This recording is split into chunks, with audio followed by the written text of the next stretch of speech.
দেবীদাস ঘাটের ঢালে এরকম একটি হোটেলে আমি ভাত খেতে বসছি। এটাও ঢাকার ঘটনাই বলছি। তখন আমি ওনাকে বললাম যে কি আছে, ভাতের সাথে খাওয়ার কি আছে? উনি বলল যে ডাল দিয়ে গরুর মাথা রান্না করেছি, ভালো হবে, খান। আমি বললাম যে ঠিক আছে দেন। তখন উনি এক প্লেট এনে দিল। এখন আমি দেখলাম প্লেটের মধ্যে সব ডাউল, গরুর মাথা কিছুই নেই। আচ্ছা, খাওয়া শুরু করলাম, তো দুই একটা জিনিস মুখের মধ্যে জানি কি পড়লো। যে জিনিসটা পড়লো আমি বুঝতে পারলাম যে এটা আমরা নোয়াখালীতে গরুর মাথার একদম সামনের দিকে, নাকের দিকে যে চুচা থাকে, চুচা অর্থাৎ হাড্ডিগুলা মরমরে কুরকুরে এক ধরনের হাড্ডি থাকে, ওই কুরকুরে চুচাগুলা দুই একটা পড়লো আমার মুখের মধ্যে, আমি বুঝতে পারলাম আর কি। তখন আমি ওনাকে বললাম যে ভাই, আপনি বললেন গরুর মাথা দিয়ে ডাল রান্না করেছেন, কই গরুর মাথা বা মাংস কই? সব তো ওই গরুর চুচা, মাথার সামনে যেই মুখ রয়েছে, চোয়াল রয়েছে, চোয়ালের চুচা। উনি বললো যে না, এটাই ডাল দিয়ে গরুর মাথা রান্না করেছি।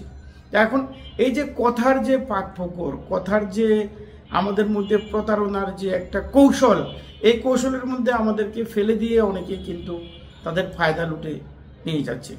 একটা জিনিস লক্ষ্য করবেন, কয়েকদিন আগে ঢাকা ভার্সিটির ভিতরে আমাদের সর্বমিত্র চাকমা, উনি এবার যে প্যানেল নির্বাচিত হয়েছে তাদের মধ্যে একজন, ঢাকা বিশ্ববিদ্যালয়, উনি বলল যে আপনাদের তো গ্যাস বিল নেই, আপনাদের বিদ্যুৎ বিল দিতে হয় না, এবং আপনাদের এই হোটেলের ভাড়াও দিতে হয় না।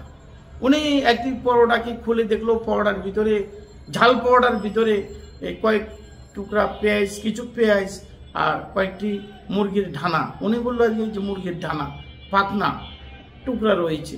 তো উনি হিসাব করে দেখলো যে একটি পরোটার দাম এখানে 12 থেকে 15 টাকায় হইতে পারে, সর্বোচ্চ 5 টাকার পেঁয়াজ, আর মুরগির ঢানাইগুলা হয়তো 10-12 টাকা হইতে পারে। তাই উনি এই পরোটাটার দাম জিজ্ঞেস করলো 65 টাকা। তাহলে দেখেন এটার ভিতরে কি আছে? তো এটা ঝাল পরোটা বলে বিক্রি করতেছে, আসলে এটার ভিতরে তেমন কিছু নেই। আর আমরা আসলে এত বেশি চালাকি শিখে গেছি, এত প্রতারণার কৌশল আমাদের মধ্যে আয়ত্ত হয়ে গেছে, আমরা অল্পতেই মানুষকে চালাকির ফাঁদে ফেলে অনেক কিছু আমরা আদায় করে নেওয়ার চেষ্টা করি। দিন শেষে আমরাও কিন্তু আরেকজন চালাকির ফাঁদে পড়ে যাই। এটাই মনে রাখবেন, আমি যাকে চালাকি করি একটা ফায়দা লুটতে চাইবো, আমাকে নিয়েও কেউ একজন চালাকি করে সে তার ফায়দা লুটে নেবে।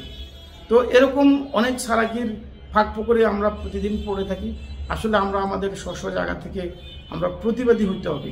আপনি যেটা বলবেন আমাকে সেটাই দিবেন, বেশি হলে বেশি, টাকার পরিমাণ কম হলে কম, কিন্তু একটা বলে আপনি আমাকে আরেকটা প্রেজেন্ট করবেন, এটা তো কোনো মানবতার আওতায় পড়ে না। ধন্যবাদ, সচেতন থাকবেন।